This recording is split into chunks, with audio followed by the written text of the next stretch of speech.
Bonsoir très chers téléspectateurs, bonsoir. Nous sommes très heureux de venir partout où vous nous suivez pour votre nouveau numéro du magazine Genre et Volontariat. Genre et Volontariat, c'est le mercredi à 20h juste sur Kin 24 avec une rediffusion le vendredi à 13h30. La semaine passée, nous avons reçu pour vous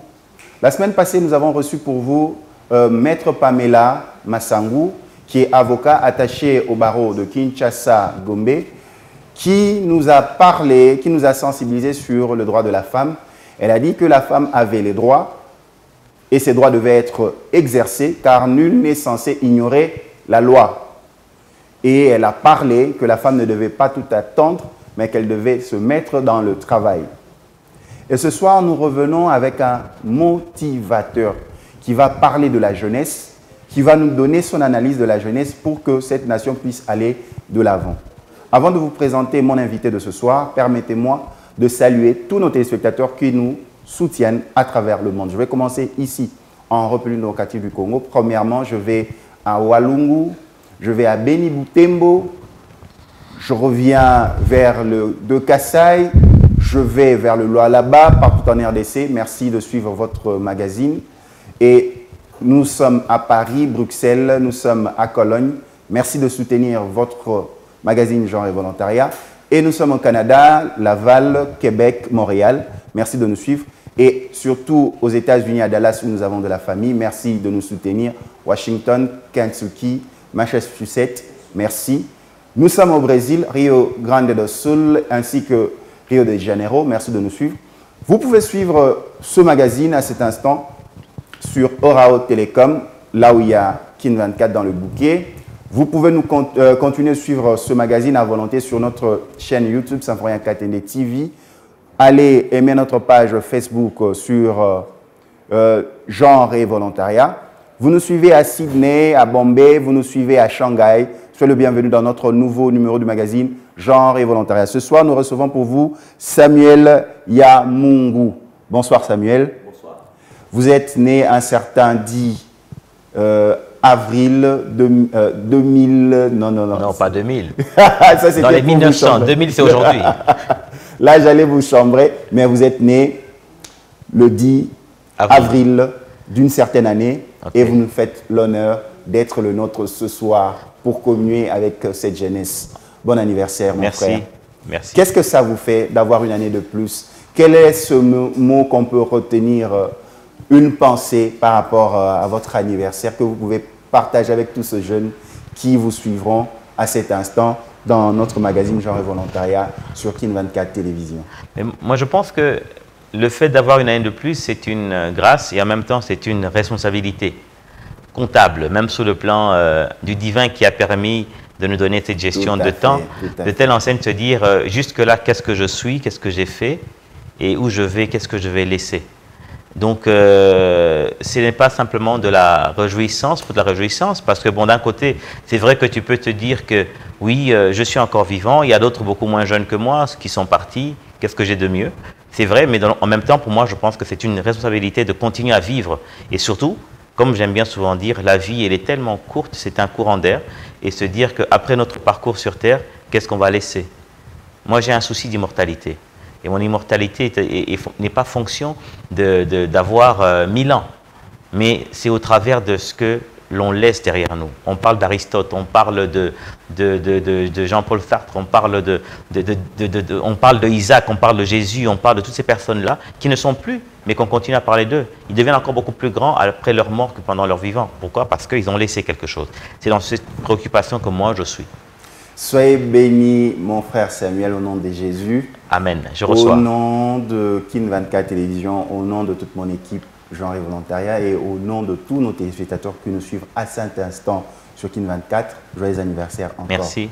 Actualité oblige, à Kinshasa et partout dans les provinces, nous avons de nouveaux gouverneurs qui sont élus par la CENI via les gouvernorats provinciaux. Parlons de Kinshasa. Gentini Ngobila, élu gouverneur. En tant que jeune, quel est le message? Quelle est la vision? Qu'est-ce que tu peux lui dire?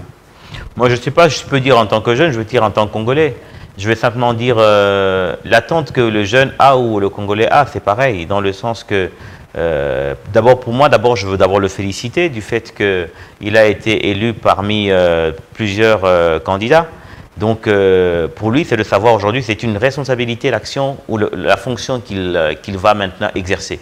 Ce n'est pas une fonction de jouissance, mais c'est une fonction d'État, c'est une fonction de legs, c'est une fonction d'encadrement et c'est une fonction de provision. C'est une fonction de plusieurs choses. Donc je lui souhaite tout le succès du monde et surtout qu'il réalise que 5 ans, c'est très vite passé. Et plutôt qu'il se mette déjà dans le sens à se dire qu'est-ce que je vais laisser après les 5 ans. Je vous ai parlé tout à l'heure de tous les grands noms qui ont été cités. C'est des personnes qui sont mortes depuis 100 ans et d'autres, mais on continue à parler d'eux. Mais les personnes qui n'ont rien fait, on ne parle pas d'eux. On ne retient pas dans la mémoire de l'histoire quelqu'un parce qu'il avait eu 300 paires de chaussures ou bien 400 maisons. Mais c'est plutôt quel est le puits qu'il a laissé, parce que le puits va continuer à faire parler de lui jusqu'à plusieurs générations à venir. C'est ce que je lui souhaite, qu'il puisse nous construire des puits, qu'il puisse laisser des œuvres qui vont faire parler de lui. Je lui souhaite tout le succès du monde. Félicitations à tous les nouveaux gouverneurs élus. Cette fois-ci, nous pensons qu'il n'y a pas eu de corruption ni tricherie. Félicitations spéciales au nouveau gouverneur de la ville de Kinshasa, Gentini Ngobila Mbaka. La jeunesse est avec vous et cette jeunesse a beaucoup d'attentes sur votre mandat. Vraiment, pensez aux jeunes. Samuel, de ta vision, de ta compréhension, c'est qui le jeune en allant de Aru à Makiso, de Lomami à Lualaba, Tchela, du jeune de Ngaba, Matete? Comment définissez-vous ces jeunes? Moi, je définis le jeune comme non pas celui qui a l'âge de la jeunesse. Moi, je définis le jeune en fonction de l'audace, de l'action, du risque. C'est celui qui a cette capacité d'avoir l'audace, d'agir, avoir de l'ambition, avoir le risque, le goût du risque. Parce que toute chose aujourd'hui qui existe et qui arrive à créer l'équilibre social, technologique et autres, ce sont des personnes qui ont imaginé des choses. Il y a des personnes qui ont osé. On te parle de plusieurs personnes dans la philosophie, dans la poésie, même sur le plan scientifique, qui sont venues avec des idées. Même Steve Jobs, quand il parlait de ce qui aujourd'hui est devenu banal. En son temps, on l'a pris pour un fou. Il n'avait pas 20 ans. Donc, d'où je veux dire que le jeune, pour moi, c'est celui qui a une capacité d'exprimer ses idées, ne pas avoir peur d'échouer, ne pas avoir peur de se dire « et si ça ne marchait pas ?» et plutôt se dire « et si ça marchait ?» Parce que souvent, on aime bien regarder autour de nous notre environnement qui est tellement chaos ou chaotique et l'on a souvent tendance à penser que le négatif, c'est la réponse première. Mais le jeune est celui qui défie son environnement, qui arrive à contredire l'hostilité de son environnement par l'audace. Parce que, on dit en français, à vaincre sans péril, en triomphe sans gloire. Donc ça veut dire que celui qui ne regarde pas la contrariété, mais qui se dit, j'ai une idée, je vais la déposer. Non pas qu'on puisse faire comme l'on voit souvent dans les statuts, quelqu'un qui sort des médisances et puis dit, je dépose. Non, dépose des idées qui vont construire. Nous recevons ce soir Samuel Yamungu, qui a plusieurs casquettes. Il est à la fois scientifique, artiste, entrepreneur, politicien. Avec lui, nous allons échanger. Est-ce qu'aujourd'hui, nous pouvons dire en RDC, le jeune a sa place, réellement sa place? Est-ce que le jeune est suffisamment écouté? Est-ce que le jeune a ses armes pour s'exprimer? C'est ça les grandes questions que nous allons échanger ce soir. Samuel, vous l'avez si bien dit, vous avez donné l'image de Steve Jobs, qui n'avait même pas 20 ans, mais qui a fait de grandes choses. Est-ce que pensez-vous aujourd'hui en RDC, ce jeune ait les moyens de s'exprimer? Vous savez, la nature, elle ne fait pas de cadeaux aux gens, en fait. Alors dire que les moyens de s'exprimer, Vous savez, pour qu'on puisse arriver à vous donner les moyens de s'exprimer, il faut qu'on soit sûr que quand vous ouvrez votre bouche, vous sortez de la science, vous sortez de la connaissance. Parce qu'au début, il faut faire ses preuves. Il y a tout en fait, il existe... Il faut payer un prix pour avoir une notoriété. Dans tous les pays du monde, démocratiques, libérales que l'on peut imaginer, la place pour quelqu'un existe, ou en même temps, elle n'existe pas. On se crée sa place. La place d'une personne existe et elle n'existe pas. Elle existe et elle n'existe pas en même temps. Mais il faut la créer pour l'imposer, pour que l'on devienne une voix. Ce n'est pas forcément, tu vas chercher à te battre pour devenir député provincial ou pour te dire que je puisse être un porte-parole. Ça, c'est simplement un leurre.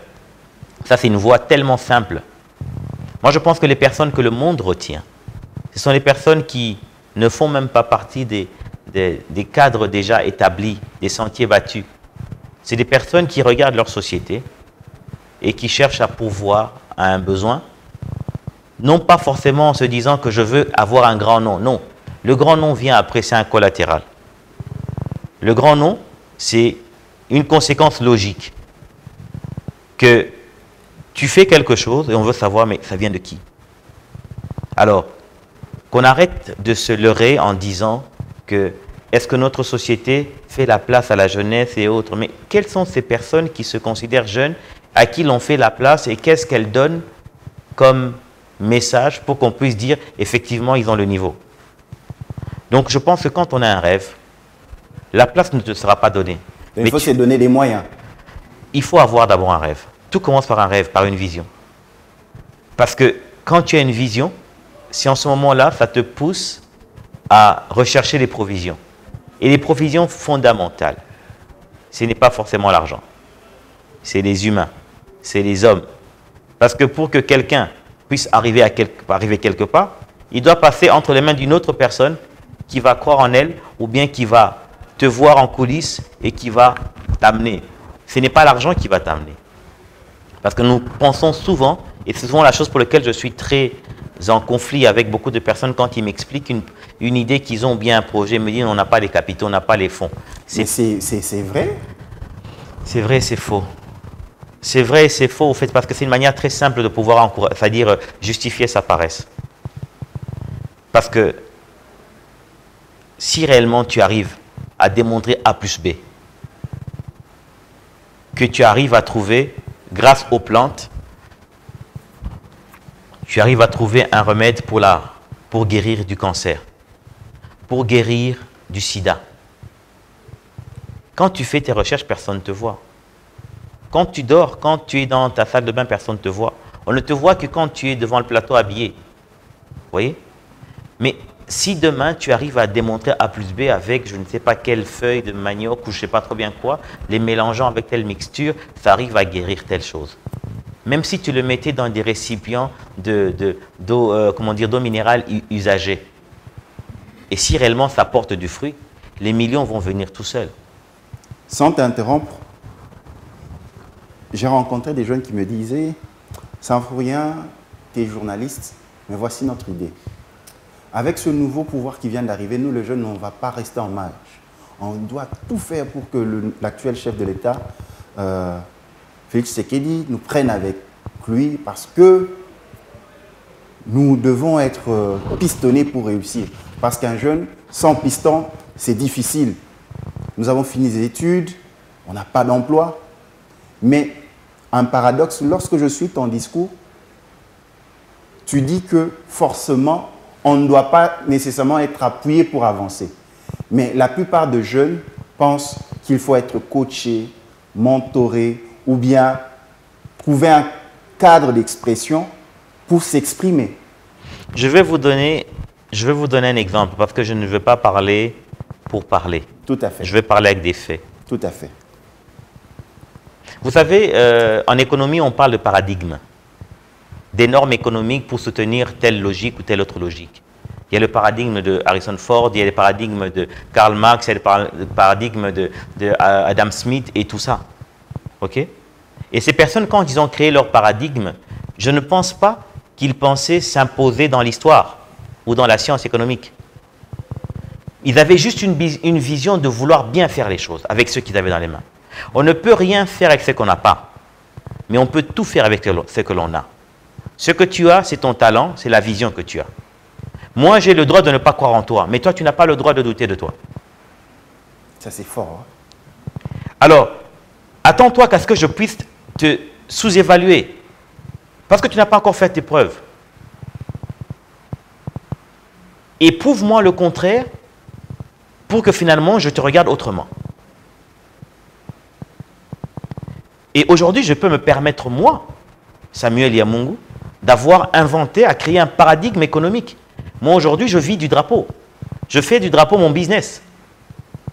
Au-delà de ça même, je suis venu avec une idée de bâtir en RDC le plus grand drapeau d'Afrique centrale. Quand je le faisais, je ne voyais même pas que je rentrais en compétition dans le Guinness du record du plus grand drapeau du monde. Et quand je suis venu avec cette idée-là, ne pensez pas que le gouvernement de Matata 2 à l'époque avait un budget prévu pour moi dans les projets infrastructurels. Ils ne me connaissaient même pas. Qui me connaissait? Personne. Moi, je savais ce que je voulais.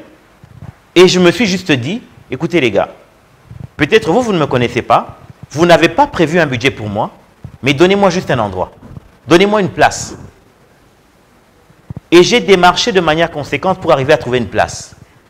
Je suis un monsieur, tout le monde, je suis un monsieur rien du tout. Je suis un monsieur, un citoyen lambda. Mais j'ai pu avoir le droit d'avoir ce mètre carré qu'on m'a donné dans la cour du Palais du Peuple. Sans argent. J'ai tellement argumenté mes idées que les ministres ont signé. Ils m'ont donné de l'espace. Qu'est-ce que moi j'ai fait? J'ai pris mon idée, que j'ai vendue, que j'ai proposée à d'autres personnes. Comme ça, je t'ai expliqué. On arrive quelque part, non pas avec les moyens, mais avec des gens qui nous entourent, qui viennent s'entourer à nous pour nous donner les moyens de faire à la hauteur du possible. Ce qui revient à dire quoi? J'avais quand même des petits moyens au travers de ce que je pouvais faire. J'ai rassemblé autour de moi des partenaires économiques comme des télécoms et tant d'autres entités pour qu'ils puissent m'aider à mettre un peu les moyens en place. J'ai financé les travaux. Là où je me suis arrêté, j'ai pris des crédits dans les banques. Il faut être fou, être un entrepreneur, c'est oser, c'est le risque. Que ça marche pas. Et si ça marche, c'est le succès de tout le monde. Mais si ça échoue, c'est ton échec à toi-même. Et ça n'a pas été évident. Aujourd'hui, vous me recevez. Aujourd'hui, quand les médias me voient, tout le monde me connaît. Mais personne ne peut se prévaloir d'avoir eu les moyens de me promouvoir. Personne. Je me suis promu seul, non pas de manière prétentieuse, mais en soutenant mes idées. Et j'ai eu la force de convaincre pour que je puisse avoir autour de moi des hommes et des femmes qui me mettront la main pour que je puisse arriver à une idée. Et aujourd'hui, nous avons en RDC le plus grand drapeau d'Afrique centrale. C'est une fierté pour notre pays. Au-delà d'être ce côté patriotique, c'est aussi de l'économie. C'est aussi un vecteur de richesse. Parce qu'avec ça, j'emploie des gens. C'est une technologie que j'ai travaillé dessus pour la maîtriser. Et qui demain serait exportable dans d'autres pays. Et pour ce fait, je ne peux qu'être reconnaissant aujourd'hui vis-à-vis des autorités finalement qui ont eu, parce qu'il y a eu des autorités qui m'ont combattu, ils se connaissent, ils se reconnaîtront pendant que je parle. Et puis il y en a de ceux qui ont cru en moi après et qui m'ont soutenu pour que je sois cette personne visible et vivante devant vous. Alors, dites-moi, qui m'a créé de la place si je ne m'étais pas imposé? Je ne suis pas en train de dire parce que simplement Yozanango Yangonde Ozoloba. Non, je n'avais pas. Je me suis imposé. Aujourd'hui, si je peux avoir peut-être des moyens de pouvoir faire d'autres choses, c'est parce que j'ai commencé par un rêve. Samuel, un jeune qui nous suit à Bongandanga, qui dit oui, c'est bien, Samuel est en train de le dire. C'est vrai, tu as nuancé aussi Ezate parce que Ozanango, Bisopet Ozanango. Quelles sont les bases, quels sont les prérequis? Parce que tu avais nécessairement des prérequis. Donc, tu savais concevoir une idée, tu savais te vendre. Mais pour ce jeune qui veut se lancer, qui veut se faire vendre, mais qui n'a pas les prérequis, de ton expérience, quelles sont les bases qu'on doit avoir? Les prérequis, pour moi, j'estime d'abord, c'est la vision. Et puis de 2, se préparer à échouer. C'est contradictoire, hein? Si, beaucoup. Pour certains, ils se disent, waouh, comment je me prépare à réussir tout en échouant, ce qui ne veut pas qu'on puisse aller de l'avant. Alors, l'idée que toi, que tu ponds, elle est claire, elle est précise. Mais tu vas échouer peut-être par la première des manières que tu vas la présenter à ton premier vis-à-vis, qui va estimer que ça ne se fera pas. Parce qu'il n'a jamais vu ça. Il n'a jamais vu d'équivalent de ton idée. Quand je suis venu avec cette idée de faire un grand drapeau de 150 mètres carrés sur un mât de 40 mètres, les gens disaient, bon d'accord, ce petit-là, il a fumé un joint. C'est fort. Vous comprenez? Tout à fait. Donc ça veut dire, là, je me prépare à ce que je vais échouer parce qu'on ne va pas me faciliter la tâche. Imaginez-vous la personne qui a inventé pour la première fois la voiture. Tout le monde était sur des chevaux. Tu commences à expliquer que tu as besoin de fonds pour faire une voiture qui va avoir un moteur et ça va rouler, ça aura la même puissance que des chevaux. On va te dire de quoi tu parles. Donc prépare-toi à échouer. Pourquoi? Parce que tu vas être contredit. Mais ce qui est bien dans la contradiction, que chaque fois qu'on va te contredire, ça va raffermir ton idée, si réellement ton idée est fondamentale, elle est réellement fondée. Ce n'est pas une envie, ce n'est pas une comparaison avec tierce, si elle est née en toi. Parce que l'idée, elle évolue, elle devient finalement essentielle. Tu vois avec l'essentiel de l'idée qui devient cette formule-là que quand tu mets dans l'eau, comme la vitamine C, et puis ça fait pshhh. Vous comprenez? Vous arrivez à soustraire les résidus, les extra-lala, pour faire en sorte que tu gardes juste l'essentiel. Parce qu'au début, l'idée, quand ça vient en vrac. Ça vient avec des matières inutiles et des matières utiles. Il faut arriver à pouvoir raffiner cela. Et ce raffinement se passe au travers de la contradiction. C'est comme ça que je vous parle du fait que préparons-nous à échouer. Parce que finalement, quand le succès arrive, en général, le succès est assis sur une montagne d'échecs. Et le sommet, c'est celui qu'on appelle succès que les gens voient. Thomas Edison a dit, pour pouvoir arriver à faire l'ampoule que nous voyons là, il a essayé 1100 fois, 1001 fois pour arriver finalement à trouver la bonne formule. Vous êtes en train de chercher des candidats ministres. Vous en avez un déjà sur ce plateau.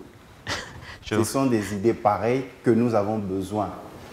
La réussite, le succès ne sont pas facteurs de l'âge, ni de la jeunesse, ni de la vieillesse, mais les hommes qu'il faut à la place qu'il faut. Lorsque Samuel parle, avec beaucoup de modestie, nous devons avoir un stylo pour écrire, parce que nous le recevons en tant que motivateur pour motiver un jeune. Quelle est la place? Aujourd'hui, nous avons des termes, le peuple d'abord, la jeunesse d'abord, la nation d'abord. Mais Samuel est en train de l'expliquer, personne ne te donnera ta place. Ta place existe et n'existe pas à la fois. Quelle est la place de l'échec? Parce que tu es en train de donner un nouveau concept, l'échec. Donc les gens doivent se contenter de l'échec. Et tu habilles positivement l'échec. Est-ce qu'on doit documenter cet échec-là? Parce que tu as dû échouer avant d'arriver en tant que jeune. Moi, je pense que finalement, si je peux dire l'échec, pour moi, je considère ça comme étant la face cachée du succès. Parce qu'on ne peut pas se détacher de l'échec tout en étant sûr qu'on va réussir. Si on veut réussir, préparons-nous à échouer. Parce que, vous savez, quand on regarde la Champions League, on regarde Messi, on regarde Cristiano Ronaldo, on regarde toutes ces personnes qui arrivent à marquer des coups francs dans les positions les plus exiguës et les plus embêtantes. On a l'impression que ça s'est juste passé devant la caméra. Mais on n'a pas la caméra quand ils font les répétitions, quand ils s'entraînent. Il a essayé ça peut-être 27 fois. Et c'est à partir de la 30e fois que ça commence à marcher. Vous allez voir dans une boulangerie, le pain final que nous achetions, Kanga Journée ou bien tout ce que tu veux. C'est la finalité de la réussite après des échecs, des ratés de pain. Parce qu'allez demander au boulanger, il va vous montrer les pains ratés, qui peuvent presque peut-être équivaloir à ce qui a été vendu. C'est en arrivant à maîtriser les échecs que l'on peut commencer à cultiver facilement le succès. Et juste en passant, ça ne m'intéresse pas d'être ministre. J'aime tellement ma liberté. Être ministre, c'est être esclave, à mon sens. Parce que je n'aurai pas la liberté d'exprimer ma pensée comme je veux. Je n'aurai pas la liberté d'inventer des concepts ou bien oser certaines choses de peur que ça soit mal interprété. Quoique, des fois, la contradiction, elle est belle parce que on arrive à réussir quand on a eu à pouvoir être confronté à ceux qui s'attendaient qu'on échoue. C'est là que l'on dit qu'il est vainqueur. On n'est pas vainqueur sans combat. Vous voyez? J'aime bien souvent dire aux gens, est-ce que vous êtes au courant que Mohamed Ali est devenu champion à partir du 8e round? C'est contre Foreman. Contre Foreman. Le combat du siècle. On retient la victoire, mais on vous dit, même pas on vous dit. Moi, j'ai adoré et j'ai aimé regarder le combat de Mohamed Ali 1001 fois. Et je me suis rendu compte que ce type, il a gagné au 8e round. Donc, ça veut dire que du premier round jusqu'au 5e, il était malmené. Mais sa capacité de la victoire était quoi? C'est par rapport à sa persévérance. Quelqu'un a dit, perse et tu verras. Pour définir le mot persévérance. La persévérance n'est pas dire tu essayes et ça marche. Non. Le succès n'est pas dans le un coup une flamme. C'est faux. C'est un concept marketing. Mais dans la vraie vie, moi je nous parle de la vraie vie. Mohamed Ali, quand il a fini son combat, il a levé ses mains, le type il a gagné, mais il était en train de saigner de par ses pores, il transpirait le sang. Tu ne peux pas vaincre sans avoir été confronté à la contradiction. Vous voyez? Et donc, à vaincre sans péril, comme on dit, on triomphe sans gloire. Et toutes les personnes qui se sont démarquées, on te parle de Napoléon pour que Napoléon devienne cet empereur qui a eu à pouvoir finalement marquer son temps, quand bien même aujourd'hui, l'histoire française ne retient pas tout. En fait, on ne le met pas dans la place du Panthéon par rapport à certaines choses, certaines décisions qu'il a prises. Mais la manière de s'imposer dans l'histoire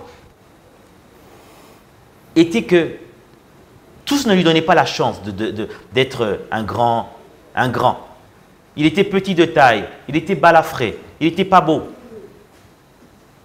Mais il était stratège. Sa stratégie, c'était son génie.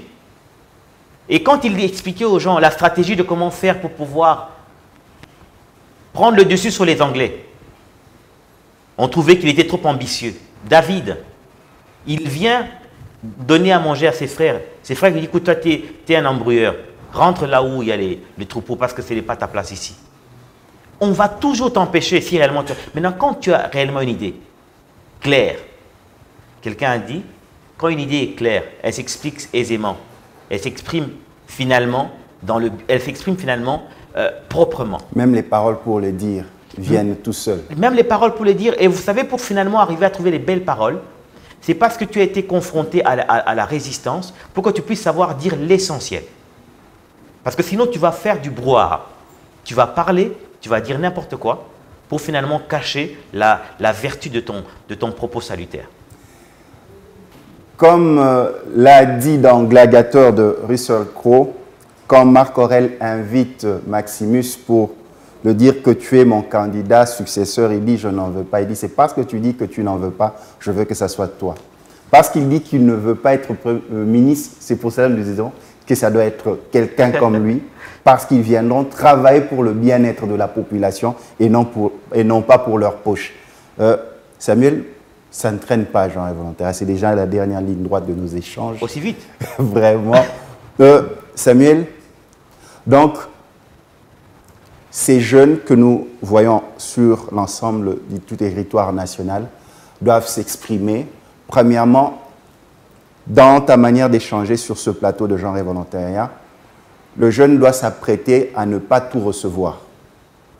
Il doit créer son propre espace et il ne doit pas toujours trouver des prétextes à son échec, plutôt se créer un chemin, percer. Se faire un besoin, qui devienne un besoin, qui devienne une réponse. Et là, tu as si bien parlé de toi, lorsque tu as eu cette idée en tant que jeune, tu te dis, je me lance, j'ai une idée, et tu nous as même fait marrer en disant, quand tu venais présenter ton idée, on s'est dit, finalement, ce type n'a pas pris un joint.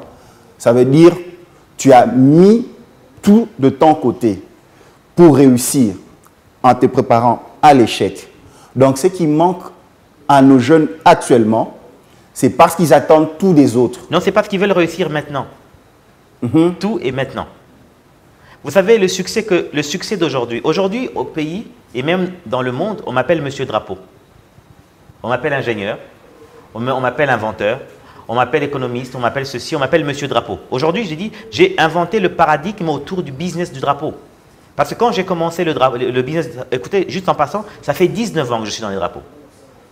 Ça fait 19 ans. Et aujourd'hui, on me connaît plus dans les drapeaux qu'hier. Pourquoi? Parce que hier, les gens me disaient, t'es fou, tu fais le business des drapeaux. Les drapeaux, c'est quoi? Vous voyez? J'ai pu arriver à sublimer ce qui était inutile, qui était juste un froufrou. C'était juste un tissu. Mais j'ai voulu montrer, parce que moi, j'ai eu ce coup de cœur vis-à-vis de l'image de mon pays, de la symbolique qui caractérise l'unité et la fierté de mon peuple. Et au point que je me suis dit, au-delà de commencer à faire du civisme, je veux en faire un business. Et pour faire un business et que les gens puissent accepter, il faut imaginer comment est-ce que tu vas leur présenter de manière belle. Et que les gens aujourd'hui le prennent. Et aujourd'hui, les gens considèrent cette chose-là comme étant quelque chose de présentable. Et quand je parle de paradigme économique aujourd'hui, vous allez voir tous ceux qui se préparent bientôt à être lancés sur le marché avec les produits que je vais mettre à la disposition du public ou bien de la population congolaise et africaine. Parce que moi, ma vision, c'est l'Afrique. J'ai toujours dit, l'Afrique a 54 pays. Donc, si je devrais bâtir dans tous les pays un grand drapeau à moyenne, eh bien, j'ai encore 54 ans de succès dans mon travail. Et je consolide chaque jour la capacité de... En fait, il faudrait être en mesure de pouvoir maîtriser ce que tu fais. Je travaille sur les études de comment rendre mécanique encore mieux mes mains. Parce que vous voyez le grand drapeau que vous voyez là au Palais du Peuple. Il ne pèse que 16 kilos quand il est dans un carton. Quand il est déployé au vent, il pèse 300 kilos. Et il faut imaginer, il faut savoir comment est-ce qu'on sera en mesure de le manipuler. Parce que ça monte avec un moteur. Est-ce que vous savez que le plus grand drapeau du monde, il est tunisien? Il est sur un mât de 65 mètres. Mais le nôtre, il est sur un mât de 40 mètres. Donc, je suis en train de me dire demain arriver à faire des mâts de 65 mètres. Et pour ça, je travaille sur moi-même. Je me contredis. J'aime que mes techniciens, mes collaborateurs me disent que j'ai tort. Et que moi, je cherche à prouver que j'ai raison pour que finalement la science en sorte et que ça devienne l'élément essentiel. Au finish, on ne dira pas que c'est moi. Mais pour ces jeunes qui disent que non, moi j'ai telle formation, je suis économiste, je suis juriste, je ne peux pas faire ceci, cela. Mais en voyant vos casquettes, vous venez de l'Académie de Beaux-Arts, vous passez par l'économie, vous allez dans le civisme, vous êtes dans le drapeau. Est-ce que pour réussir, ce jeune qui veut s'impliquer pour le Congo doit être bloqué par rapport à un carcan, par rapport à une formation, par rapport à un contenu, mais tandis que le Congo, ce jeune qui veut demain aller de l'avant, veut se déployer. En fait, je pense que le tout est dans la manière de définir les choses. Vous savez, quand quelqu'un a fini et diplômé à l'université, on dit quoi? Il est universitaire. Universitaire. Je veux simplement aller dans le mot universitaire. Et dans l'universitaire, je vois dedans, il y a univers. Et dans l'univers, c'est tous les domaines qui sont dedans.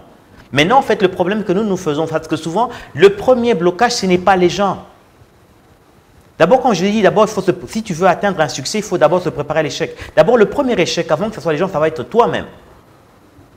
Quand tu veux dire que non, je ne peux pas, à cause du fait que je suis une femme, à cause du fait que je suis un jeune, à cause du fait que je suis Mouyaka, à cause du fait que je suis Mungala, à cause du fait que je suis noir, mais ça, c'est toi. J'aimerais et je voudrais dire qu'une idée n'a pas de race. Une vision n'a pas de couleur. Vous savez, si tu inventes la quinine ici qui doit guérir quelqu'un qui souffre de malaria au Brésil, on voit la quinine, on ne voit plus la personne. Et quand on parle tellement de ton invention, au fait, au finish, monsieur, tu n'as plus de race. On parle de l'ascenseur qui a été inventé par un noir. Mais les feux rouges qui ont été inventés par des noirs, mais on ne voit même plus que c'est le noir, on pense que c'est le blanc. Parce qu'on a été formaté en pensant que les choses bien, c'est les blancs qui le font. Eh bien, faisons mentir les gens.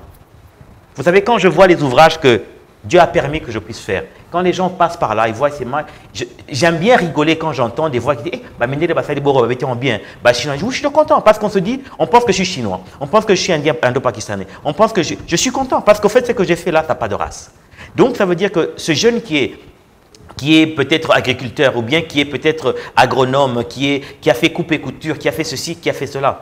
Il peut aussi avoir un rêve. Que le diplôme, que ton secteur académique ne te bloque pas. Alors, réellement, si tu veux réussir, affranchis-toi d'abord de toi-même, de ta propre prison qui sont tes préjugés. Et j'aime bien quelque chose, si je peux chuter par là, comment il s'appelle encore notre frère ici, Mongo, qui est décédé, qui a tout, Mabélé ici, qui disait que la plupart des personnes qui sont en train de diriger, Bauta Namboka, hein, les gens qui dirigent le Congo, peut-être aujourd'hui nous avons le président Félix Tshisekedi, qui est un Quinois. Mais regardons depuis l'époque, tous ceux qui nous ont dirigés, tous les ministres, Sotel Pébien n'a pire esprit, pas Mbokati. Alors, que là d'où tu viens ne puisse pas te bloquer, parce que si les autres personnes qui étaient des Mbokati hier sont devenues, qui ont pu arriver à s'imposer au niveau politique, ministériel et autres, à combien plus forte raison, toi, de Haru, peut-être là où tu te trouves, il n'y a pas de chemin. Mais tu sais ce que j'aime bien, quand tu dors, quand tu rêves, vous savez que dans le rêve, même l'impotent, il se voit en train de courir. Alors cours. Alors cours. Pour les jeunes, nous avons reçu un motivateur ici, Samuel. Il a plusieurs casquettes, mais dans Genre et Volontariat, comme le dit toutes les agences des Nations Unies, la jeunesse, c'est l'avenir d'une nation. Et nous aimons ajouter souvent, la jeunesse, c'est l'avenir d'une nation préparée et formée dans le travail. Nous avons reçu l'honneur, l'insigne honneur de recevoir pour vous, sur ce plateau de Genre et Volontariat, notre invité d'exception, dont nous célébrons son anniversaire ce soir, Samuel, né un certain 10 avril. Je veux préciser, en 1974 que je suis né, et j'ai commencé à être entrepreneur déjà à l'âge de 22 ans. Quand j'ai commencé Cyrus, j'avais 25 ans. Ça fait 19 ans que je travaille pour moi-même. Je n'ai pas fait les lettres de l'honneur de ma vie. Autant qu'il y a des gens qui ont choisi la sécurité en étant employé, moi j'ai choisi l'aventure. Et c'est grâce à l'aventure que vous me recevez. Qu'est-ce que nous devons retenir de votre passage ici, sur le plateau de Genre et Volontariat, pour clôturer? Retenons en quelques mots. En retenant qu'au fait est que si tu crois, tu verras. C'est plus simple.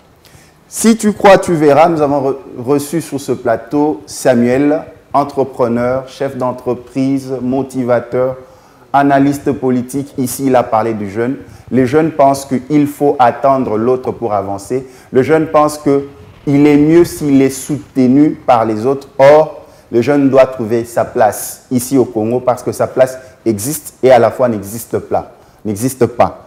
C'est par ce mot que nous mettons un terme à nos échanges de ce soir. Samuel, un grand merci. C'est moi qui vous remercie pour l'opportunité que vous m'offrez à m'exprimer et à toucher plus d'un. Joyeux anniversaire. Merci. Vous pouvez suivre ce magazine sur YouTube, sur Symphorien Katende TV. Allez liker sur notre page Facebook Genre et Volontariat et suivre Genre et Volontariat sur Kin24 sur Orao Telecom. Vous avez manqué ce magazine ce soir à 20h juste sur Kin24. Rattrapez-vous le vendredi à 13h30. Quant à moi, je vous dis merci. À la prochaine. Ciao.